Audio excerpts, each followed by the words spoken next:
అందరికీ నమస్తే. అసలు భూభారతి ఏమవుతుందో, ఆ సర్వేలు ఏమైనాయో, ఇప్పుడు 22A నిషేధ జాబితాల ఎన్ని ఎకరాలు 90 లక్షల ఎకరాలు నిషేధ జాబితాలో పెట్టడం ఏందో, కట్టుకున్న ఇండ్లు, కాలనీలు, వ్యవసాయం చేస్తున్న భూములు, ఊర్లకు ఊర్లు నిషేధ జాబితాలో పెట్టి రిజిస్ట్రేషన్ చేయడం ఏందో, ఈ హైడ్రా అనేది వచ్చి అటాడర మొత్తం కూల్చి కోట్ల పోయి బోన్లో నిలబడడం ఏందో, వీటన్నిటికి చాలా విషయాల మీద మనకు రమేష్ ఉన్నారు. రమేష్ సామాన్య వ్యక్తి కాదు, తెలంగాణ లైసెన్స్డ్ సర్వేయర్స్ రాష్ట్ర అసోసియేషన్ అధ్యక్షుడు. కరెక్టే కదా? అవును సార్. సర్వేయర్ కూడా, ప్రైవేట్ సర్వేయర్ కూడా, ప్రైవేట్ సర్వేయర్, భూభారత్ గీభారత్ అన్ని సార్. రైట్. మనకు చాలా విషయాలు తెలుస్తాయి. ముందు సబ్స్క్రైబ్ చేయండి, షేర్ కూడా చేయండి. ముందు దేని గురించి మాట్లాడదాం రమేష్? సార్, భూభారతి. భూభారతి కంటే ముందు తెలంగాణకి అసలు రెవెన్యూ రికార్డ్స్ గురించి మాట్లాడదాం సార్. అసలు భూమి ఎంత ఉంది, ఎన్ని రికార్డ్స్ ఉన్నాయి, ఏ విధంగా సర్వే, అసలు ఈ సిస్టమ్ని ఎట్లా తీసుకొచ్చారు, ఎవరు చేసిరు అనే దాని గురించి ఒకసారి మాట్లాడదాం సార్. అసలు చెప్తున్నారు కదా సార్, ఇప్పుడు ప్రభుత్వం చెప్పుకుంటున్న రికార్డులకి ఒరిజినల్కి అసలు ఏం వ్యత్యాసం ఉందనేది ఒక్కసారి చిన్న క్లారిఫికేషన్ ఇస్తాను సార్. మన తెలంగాణ మొత్తం రాష్ట్రం అంతటా మొత్తం కలిపినా కూడా 2.77 అంటే 2.77 కోట్ల ఎకరాలు, 2,77 లక్షల ఎకరాల భూమి ఉంది. అందులో యావరేజ్గా 64 లక్షల భూములు మొత్తానికి కూడా అసైన్, అంటే ఇది మన ఫారెస్ట్ ల్యాండ్స్ ఉన్నాయి, ఫారెస్ట్ ఉన్నది. అది తీసేయంగా వ్యవసాయ భూమియే ఒరిజినల్గా 1,00,000 అంటే 1,50,00,000 ఎకరాల వరకు భూమి ఉన్నది. పట్టా ల్యాండ్, ఒరిజినల్గా పట్టా ల్యాండ్లు అనుకోవచ్చు. అంటే సామాన్యంగా మనకంటే తెలంగాణ రాష్ట్రం ఏర్పడక ముందు, అంటే పాత ఇండియాలో ఉన్నప్పుడే అన్ని 28 రాష్ట్రాలకు ఒక విధంగా అయితే తెలంగాణకు ఒక విధంగా సర్వే జరిగింది. ఎందుకంటే నిజాములు పాలించారు. హైదరాబాద్ రాష్ట్రం ఏర్పడింది, హైదరాబాద్ రాష్ట్రంలో నిజాములు పాలించారు. నిజాములు పాలించినప్పుడు మొత్తాన్ని కూడా భూమి అంతా సర్వే చేసి విలేజ్ మ్యాప్లు తయారు చేసినప్పుడు ఆ విలేజ్లలో ఒక్కొక్క దానికి సర్వే నెంబర్లు పెట్టి ఒక విలేజ్ మొత్తానికి 10 నుంచి 15% అంటే 10 నుంచి 15% అంటే ప్రతి 1000 ఎకరాలకు 100 ఎకరాల భూమి అనేది చెరాయి భూములు, అంటే పశువుల మేతల కోసం పెట్టారు. అంటే వాస్తవంగా ఎంత పట్టా ల్యాండ్లు మిగతా పోయిన తర్వాత కూడా గవర్నమెంట్కి సంబంధించిన ల్యాండ్ 10 నుంచి 15%. దాని తర్వాత అలా సాగు 10 నుంచి 15% భూములు అనేవి మాత్రమే గవర్నమెంట్ పరంగా ఉండేవి. మిగతాది వక్ఫ్ బోర్డులు ఉండేవి. అంటే ఇలాంటి మొత్తం చూసినా కూడా ఎంతలో ఎంత కాకపోయినా 1,50,00,000 ఎకరాలు అనేది పట్టా ల్యాండ్ అనేది క్లియర్. మిగతాదంతా కూడా గవర్నమెంట్ ల్యాండ్స్ అనేది ఉండేవి. అండ్ అందులో దేవాదాయ శాఖకు ఉంది 22 లక్షల ఎకరాలు, వక్ఫ్ బోర్డ్ ల్యాండ్స్ ఉన్నాయి, ఇంకా చెరువులు ఉన్నాయి. మీరు చెప్తున్న 1,50,00,000 ఎకరాల 90 లక్షల ఎకరాలు 22A కిందకు నిషేధ జాబితాలో అది ఎట్లా పోతాయి అసలు? అంటే కదా ఇప్పుడు అదే చెప్తున్నా సార్, ఇదంతా కూడా కన్ఫ్యూజన్. అంటే దీని మీద వర్క్ చేసే వాళ్ళ యొక్క, అంటే దాన్ని ఏ విధంగా చెప్పాలనేది ఇక మీరే చెప్పొచ్చు. ఓడు వాళ్ళ అసమర్థతనా, చేతగానితనమా, లేదంటే క్లారిటీ ఇవ్వకపోవడమా, లేదంటే జనాలకు అవగాహన లేకపోవడం సార్. ఈ భూముల మీద అవగాహన పెంచకపోవడం, లేదంటే ఉన్నోళ్ళకి సరిగా చెప్పకపోవడం, భూముల గురించి క్లారిటీ ఇవ్వకపోవడం, రికార్డ్స్ గురించి చెప్పకపోవడం, వ్యవస్థ గురించి చెప్పకపోవడం వల్ల చాలామంది భయభ్రాంతులకు అవుతారు. ఎందుకంటే వాళ్ళు చెప్పిందే నిజం, వాళ్ళు ఏం చెప్తే అదే, గవర్నమెంట్ ఏం చెప్తే గదే. కనీసం మనం వెరిఫికేషన్ చేసుకోవాలన్నా కూడా రికార్డులు మనకు దొరకదు. ఎందుకంటే గవర్నమెంట్ ఒక్కటే రెవెన్యూ వ్యవస్థను నడిపిస్తుంది, ఎవరి చేతిలో ఉండదు. ఏ గవర్నమెంట్ ఉంటే గవర్నమెంట్ చేతిలోనే ఉంటుంది. మరి అలాంటప్పుడు పాత రికార్డ్స్ కూడా చూడాలి కదా, చూడరు. ఇప్పటికీ నేను చెప్తున్నా, అసలు భూభారతిలో సరే మన అదన్నీ రికార్డు గురించి ఇప్పుడు చెప్పుకున్నాం కదా, రికార్డులో క్లారిటీ లేదు. సరే రికార్డులన్నీ పక్కన పెడదాం. అసలు ఇప్పుడు సమస్యలు ఏ విధంగా సృష్టిస్తున్నారు అంటే, సమస్యలు జనాలకు తెలియనీయకుండా మేము చెప్పిందే చట్టం, పాత రికార్డ్స్ ఎవరికి దొరకనీయకుండా చేయడం వల్ల రికార్డ్స్ లేవు, ఉన్నా కూడా మాయం చేస్తారు. మాయం చేసి రికార్డులన్నీ కూడా మేమే చెప్పింది వేదం, లేదంటే యాడికి పోయి చెప్పుకోపోండి. ఇప్పుడు ఏమంటారు మరి, ఇప్పుడు సింపుల్, ఇప్పుడు చెప్పాలంటే మండల ఆఫీస్లో ఉంటుంది. మండల ఆఫీస్లో మనకి రికార్డు దొరకలేదనుకో, ఏడీ ఆఫీస్కో లేదంటే ఆర్డీఓ ఆఫీస్, సబ్ కలెక్టర్ ఆఫీస్కి వెళ్ళమంటారు. సబ్ కలెక్టర్ ఆఫీస్లో రికార్డు దొరకలేదనుకో కలెక్టర్ ఆఫీస్కి వెళ్ళమంటారు. కలెక్టర్ ఆఫీస్లో దొరకలేదనుకో కోర్టుకి వెళ్ళమంటారు. అంతేనా? ఎక్కడ దొరుకుతుంది మరి? ఎవరి మీద ఎవరిదైనా ఆధార ఏమైనా కనీసం నేను బాధ్యత తీసుకుంటా అనే ఒక్క పర్సన్ పేరు చెప్పండి. ఒక ఎంఆర్ఓ దానికైనా బాధ్యత తీసుకుంటాడా? చెప్తాడు, వదిలేస్తాడు. పరిష్కారం లేడు సార్, పట్టించుకునేటోడు లేడు. భూభారతిలో పట్టించుకునే ఒక్కని పేరు చెప్పండి. ఇప్పుడు సార్ ఉదాహరణ సార్, నేను ఇప్పుడు సరే తప్పుగా అనుకోవద్దు సార్, నేను చెప్తాను. మినిస్టర్ గారు, రెవెన్యూ మినిస్టర్ గారు పొంగులేటి శ్రీనివాసరెడ్డి గారు స్టేట్మెంట్ ఇస్తారు. ఆయన పని చేస్తారా సార్? దాంట్లో ఒక్క పని చేస్తారా సార్? కూర్చొని ఆఫీసర్ చేయాలి. అసలైన పని చేసే revenue officer Lokesh Kumar IAS గారు ఉన్నారు. పని చేస్తారా సార్? చేసిండా సార్? ఒక్క స్టేట్మెంట్ లోకేష్ కుమార్ గారి ఒక్క స్టేట్మెంట్ ఈ 3 సంవత్సరాల్లో చూపియండి సార్. ఇయ్యలేదు. సరైన నేను ఇది పూర్తిగా చేసిన, ఇది నేను సక్సెస్ చేసిన, ఇది నా వల్ల అయ్యిందని ఒక్కటి వచ్చి చెప్పుకోమనండి సార్. నెలకు జీతాలు తీసుకుంటారు సార్, ప్రభుత్వ జీతాలు తీసుకుంటారు, సమస్యలు ప్రజల సమస్యలు తీరలేదు సార్. నేను చాలా సందర్భాల్లో వెళ్ళి అడిగినా sir. Sir Hanumanthu Gandhi sir గారు దానికి స్పెషల్ ప్రిన్సిపల్ సెక్రటరీ ఉన్నారు, ఆయన అడగండి సార్, ఆయన చేస్తారేమో, ఆయన ఏమైనా చెప్తారేమో. సర్వే డిపార్ట్మెంట్లో ఉన్నాడు సార్, సర్వే డిపార్ట్మెంట్లో పనులు చేసి సమస్యలను తీర్చినాం అని చెప్పగలిగే ఒక్క సర్వేర్ ముందుకు వచ్చి స్టేట్మెంట్ ఇవ్వమనండి సార్. ఒక్క జేడీ గారు కానీ, ఒక్క ఏడీ గారు కానీ, మండల సర్వేర్లు కానీ, అయ్యా మేము ఈ సమస్యలు పరిష్కరించాం. మరి పరిష్కారంగా ఉంది భూభారతి ఎందుకు? అదే సార్, ఇంకొక నడిపిస్తున్నాడు సార్. ఇప్పుడు జనాలకు ఏం కావాలి సార్, అనుకుంటున్నది వీళ్ళు అనుకుంటున్నది చెప్పాలి సార్. నిజమైన అంటే ఒక ఉదాహరణ చెప్పాలంటే సార్, రాజమౌళి గారు సినిమాలను ఊహించినది చేసి చూపిస్తారు, అది మన కళలు, అది నిజాలు కావు, ఒక్కటి నిజాలు కాదు. ఎవడు వాటర్లో పైకి ఎక్కలేడు అంటే బాహుబలి సినిమా ఎగ్జాంపుల్ తీసుకుందాం, అవి ఏవి నిజాలు కావు అని మనం ఊహించుకుంటాం. సేమ్ వీళ్ళు ఊహించుకున్నది చెప్తున్నారు కానీ కనీసం చేయలేకపోతున్నారు sir. Rajamouli is the very great person, ఇది పాన్ ఇండియా వాడికి ఎవరైనా చెప్తారు.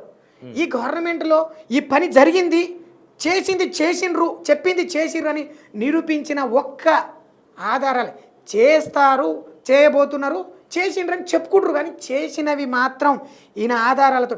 సార్ నేను కొన్ని ఎగ్జాంపుల్ అడుగుతాను సార్. పైలట్ ప్రాజెక్ట్ కింద 2 మండలాలు తీసుకుర్రు, సర్వే కిందకే సర్వే సబ్జెక్ట్ చెప్దాం సార్. యాచారం మండలము సాగర్ దగ్గర, నాగార్జున సాగర్ దగ్గర తిరుమలగిరి సాగర్ మండలాలు తీసుకున్నారు. ఈ 2 ఫస్ట్ పైలట్ ప్రాజెక్టులు అన్నారు. దాన్ని చేయడానికి 15 రోజుల్లో కంప్లీట్ చేస్తామనేది సంవత్సరమైన పూర్తి అవగాహనతోటి చేయలేదు. సరే ఇదన్నీ పక్కన పెడితే మే 18, 2025 నాడు మళ్ళా 5 మండలాలు 5 డిస్టిక్లలో 5 మండలాలను పైలట్ ప్రాజెక్ట్ కింద తీసుకొని భూదార్ కార్డులు ఇచ్చి అన్నిటిని కూడా భూభారతిని సక్సెస్ చేస్తామన్నారు.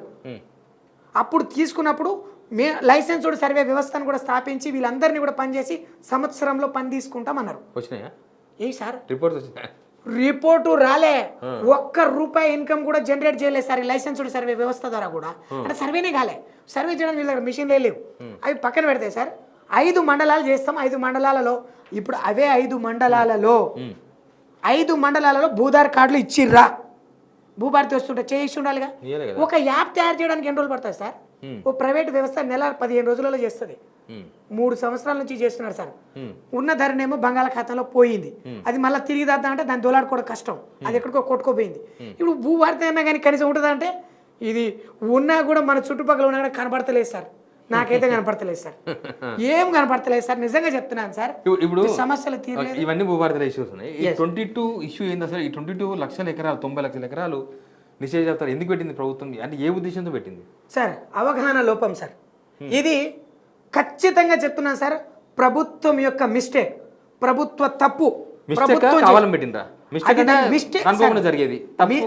తప్పు అంటే మిస్టేక్ ని క్రియేట్ చేస్తే జనాలలో ఒక కన్ఫ్యూజన్ ని క్రియేట్ చేయడం సార్. ఇది 100కు 100% ఆధారాలతో సహా కూడా నిరూపించగలుగుతా సార్ నేను. ఎందుకు తెలుసా సార్? మనకు రెవెన్యూ అంటే రికార్డ్స్ ఏంటి సార్? మనం రెవెన్యూ రికార్డ్స్ ఇది పెట్టాలి అంటే 22A పెట్టాలంటే మీరు ముందుగా అక్కడ సర్వే జరిగి ఉండాలి, ఆ ప్రాంతంలో సర్వే జరిగి ఇది ప్రభుత్వ భూమి, ప్రభుత్వ రికార్డ్ ప్రకారం వచ్చింది, ప్రభుత్వ మ్యాప్ల ప్రకారం, విలేజ్ మ్యాప్ ప్రకారం, టీపన్ల ప్రకారం అండ్ పొజిషన్ ప్రకారం, అడ్వర్స్ పొజిషన్ ప్రకారం కూడా భూములు ఉన్నాయి. అప్పుడు తెలంగాణలో 1971లో కూడా సీలింగ్ యాక్ట్ వచ్చింది. సీలింగ్ యాక్ట్ ప్రకారం కూడా కొన్ని భూములు అంటే పన్నులు కట్టుకునే వాళ్ళు భూమి తిరిగి ఇచ్చినారని చెప్పేసి కూడా ఉన్నాయి. దానికి కూడా ఏది ఇప్పటికీ కూడా చాలా మందికి అంటే దీన్ని ఏ విధంగా తీసుకుంటున్నారంటే సార్, మీకు ఇంకొక ఎగ్జాంపుల్ చెప్తాను సార్. పొజిషన్లో సరిగా ఎవరైనా క్లారిఫికేషన్ లేకపోయినా, పొజిషన్లో పెద్దగా రిజిస్ట్రేషన్లు బాగా జరిగినా, ట్రాన్సాక్షన్లు జరిగినా, లేదంటే ఎక్కువ ట్రాన్సాక్షన్లు జరిగినా, లేదంటే అసలు ట్రాన్సాక్షన్లు జరగకపోయినా దాన్ని ఒక ఫోకస్ చేసి జనాల యొక్క మైండ్ సెట్ని మార్చాలి, లేదా దాన్ని ఒక ఇన్కమ్ జనరేట్ చేయాలి. ఎందుకంటే భయపడేది అక్కడే, అసలు భయం లేనిది కూడా అక్కడే. 100% సార్ క్లారిటీ. ఎందుకంటే సార్ దానికి ఇప్పుడు ఇన్కమ్ జనరేట్ చేయాలి. 22Aలో ఇప్పుడు ప్రభుత్వం భూములు, ఇప్పుడు చాలామంది భూములు ఎక్కడ ఉన్నాయో కరెక్ట్గా ఎవరికి అవగాహన లేదు సార్. ఎవరి దగ్గర సరిగా మ్యాప్లు లేదు, సర్వేలు చేస్తలేరు. ఉన్న 300 మంది సర్వేలు ఎంత సర్వేలు చేసిరు సార్? వాళ్ళు చేసింది ఒక్కొక్కదాన్ని 4 సార్లు 5 సార్లు కూడా సర్వేలు చేసిరు సార్. ఎందుకంటే కంప్లైంట్లు వస్తున్నా కొద్దీ. అంటే యావరేజ్గా నెలకు 25 రోజులు పనిచేస్తే నెలకు 25 రోజులలో యావరేజ్గా 10 నుంచి 15 రోజులు సర్వేకి వెళ్తారు. అంటే యావరేజ్గా ఒక మండలానికి 10 రోజులే, అంటే 10 రోజులే సర్వే చేసినప్పుడు 10 నుంచి 15 రోజులు సర్వే చేసినా యావరేజ్గా భూమి మొత్తంలో తెలంగాణలో ఎన్ని సర్వేలు చేసి ఉండొచ్చు? ఉన్న 300 మంది ఉన్నది 350 నుంచి 350 మందిలో 50 మంది పాపం ఏదో విధంగా పాపం తీసుకొని ట్రాప్లో పడ్డారు సార్. ఉద్యోగంలో లేని వాళ్ళు ఉన్నారు. కానీ వాళ్ళు ఉన్నది మాత్రం ఎంత సేవ చేసుకుంటారు. అన్ని రాష్ట్రాలలో విలేజ్కి ఒక్క సర్వేయర్ ఉన్నాడు. ఈ రాష్ట్రంలో విలేజ్ కాదు కదా, మండలానికి ఒక్కడు లేడు. 2 మండలాలకు కలిపి ఒక సర్వేయర్. ఈ వ్యవస్థలో ఉండి కూడా దీన్ని పెట్టగలిగారంటే వాళ్ళకున్న ధైర్యం సార్. వాళ్ళకున్న ఏం ధైర్యం ఏంటంటే రాడు సర్వేయర్ వచ్చి క్లారిటీ ఇవ్వడు, గవర్నమెంట్ వచ్చి సర్వే చేయదు. అప్పుడు దాకా వేస్తే గంతే, అది ఆయన కొట్టుకుంటూ తిరుగుతుండాలి. కానీ ఎందుకంటే ఈ సమస్యలు ఉన్నాయా లేవని ఎవరు పరిష్కారం చేయాలి? సర్వేయర్ చెప్పాలి. అది నిజంగా 22A భూమి కాదా, పట్టా ల్యాండా, అసైన్ ల్యాండా, గవర్నమెంట్ ల్యాండా, వక్ బోర్డ్ ల్యాండా, ఇంకేదైనా భూమి అనేది తెలియాలి. తెలియదు. సర్వేయర్ లేడు, రాడు, చెయ్యడు. ఎన్ని రోజులు ఉంటది, లోపలే ఉంటది, తిరుగుతూనే ఉంటారు. ఇప్పుడు రాజకీయ నాయకుల చుట్టూ తిరుగుతూ ఉంటే ప్రజల అవసరాలను బట్టి వాళ్ళు చేసే పనుల వల్ల గొప్పలు అవుతారు సార్. నేను అంటే ఈ ఉదాహరణ చెప్తున్నాను సార్. చాలా మంది సార్ ఈ వ్యవస్థ చాలా అంటే రెవెన్యూ వ్యవస్థ సార్, జనాల యొక్క మెంటాలిటీస్ కూడా చాలా అంటే చాలా అంటే జనాలు తిరుగుతూ ఉండాలి, రాజకీయ నాయకులు చుట్టూ తిరుగుతుండాలి. దానికోసం పెట్టినట్టుగా అనిపిస్తుంది సార్ నాకైతే. ఇదేంది హైడ్రా ఏంది మధ్య కోర్టులో పోయి బోన్లో నిలబడుతుంది. జడ్జీలు అయితే మామూలుగా ఒక 10 మర్డర్లు చేసిన తిట్టిన తిరుగుతున్నారు సార్. ఇంకా ఇదంటే సార్ ఒక భయానక పరిస్థితి సార్. వాస్తవం హైడ్రా చేసే కరెక్టేనా? అన్ని కొన్ని సార్ 100కు 100 తప్పని చెప్పలేము. కానీ ఓ 10 నుంచి 20% కొందరికి విముక్తి ఉంది. ఏది? ఒక లేఅవుట్ లోపల పార్కుని వేసి ఆ పార్కుని ఎంక్రోచ్మెంట్ చేసుకుంటే హైడ్రా కాపాడవచ్చు సార్. ఇంకా 80% మిగతా వరకు భూములు సార్ ఒకసారి రకరకాలుగా ఇచ్చేసిర్రు. భూమి మీదకి ఒక మనిషి వచ్చేసిండు. ఇప్పుడు గడిచిన కాలాన్ని తీసుకురాలేమనేది ఎంత నిజమో, అదే గడిచిన కాలంతో పాటు మన యొక్క జీవితాలని మార్చలేం కూడా అంతే నిజం సార్. కానీ ఇది ఒక క్రియేటివిటీ సార్, ఒక క్రియేటివిటీ. అంటే హైడ్రా ఒక క్రియేటివిటీ అంటే జనాలని మార్చాలి, లేదంటే మనస్తత్వాలని మార్చాలి సార్. హైడ్రా రావడం వల్ల ఒక్క రాజకీయ నాయకుడైనా, పెద్దోడైనడు కానీ, గొప్పోడైనా, జనాల మనసుని గెలిచినోడు ఒక్కడైనా ఉన్నాడా సార్? జనాల బాగోగులు ఒక్కటైనా అయిందా సార్? హైడ్రా వల్ల బాగోగులు అయింది చాలా తక్కువ సార్, మైనర్ సార్. చెడే ఎక్కువ జరిగింది సార్. ఎంతో మంది జీవితాలు నాశనమైనవి, ఆగం పట్టించు సార్. అనుకుంటే కాపాడాలనుకుంటే నిజంగా ఇంకా వేరే భూములు ఉన్నాయి. ఎందుకు హైడ్రాకి ఏంది అట్లా ఎందుకు చేస్తుంది? హైడ్రా ఎందుకు చేస్తున్నా సార్? ఇప్పుడు గౌరవ ముఖ్యమంత్రి గారు హైడ్రా తీసుకొచ్చారు. అసలు నేను రీసెంట్గా కూడా చాలా రీల్స్ చూస్తుంటాను సార్. అంటే రీల్స్ అనే కాదు, న్యూస్లు కూడా చూస్తుంటాను. నేను హిట్లర్ని ఇన్స్పిరేషన్గా తీసుకొని చేసిన అంటారు. హిట్లర్ అనేవాడు పగలగొట్టాడు అంటే ఒక నాశనానికి మారుపేరు సార్. అది ఒక నాశనానికి మారుపేరే హిట్లర్. అది ఎవరినైనా చెప్తారు, చరిత్ర చెప్తుంది మనకు. మరి ఇక్కడ హిట్లర్గా ముఖ్యమంత్రి గారు తయారైతే దానికి హైడ్రాగా అంటే ఇంత పేరున్న రంగనాథ్ సార్ కూడా దాని వెనకాల పోయి దానికి మరో హిట్లర్గా తయారైతే ఈ ఎంతవరకు ఇది నేనైతే కాదంటలే. ఈరోజు అదే ఇద్దరయ్యారు, ఒకరిపై ఇద్దరయ్యారు సార్. భయం, ఆ భయాన్ని అనేది పుట్టిస్తే ఏదైనా చేస్తారనుకోవడం భ్రమ సార్. ఆ భ్రమలో బతుకుతున్నారు సార్. జనాలను కూడా అదే భ్రమలోకి తీసుకుపోయే ప్రయత్నం చేశారు. ఇప్పుడున్న సిచ్యువేషన్ లో అర్థమైంది. వాస్తవం లేదు.